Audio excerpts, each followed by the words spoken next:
తీరంలోని ఇసుకను తాకి రాళ్లను తాకి వాటి ఆకారాన్నే మార్చేస్తాయి. సూటిగా కరుకుగా ఉండే రాళ్లు వీటిని మళ్లీ మళ్లీ తాకి గుండ్రంగా మార్చేస్తాయి. కానీ ఈ సముద్ర కెరటాలు వాటి ఆకారం మాత్రం ఎప్పుడూ మారదెందుకు? అలా ఎందుకు జరుగుతుంది? ఎందుకంటే అవి విడిపోయి కూడా తిరిగి ఎలా కలవాలో వాటికి తెలుసు. దానర్థం ఈ కెరటాలు విడిపోయినప్పుడు వాటి మధ్య భేదం తప్పకొస్తుంది. కానీ అవి తిరిగి కలవటం మాత్రం వాటి ఐకమత్యానికి ప్రతీక. ఇలా చూడండి, వాదోపవాదాలు, తర్క వితర్కాలు, మనస్పర్ధలు అనేవి జీవితంలో భిన్నమైన అంశాలు. కానీ వీటిని ఎప్పుడు కూడా మనసులోకి ప్రవేశించనివ్వకండి.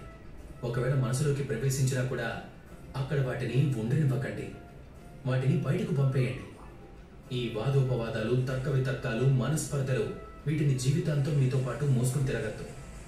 ఒకవేళ అలా తిరగాల్సి వస్తే అప్పుడు అందరినీ తీసుకొని వెళ్ళండి.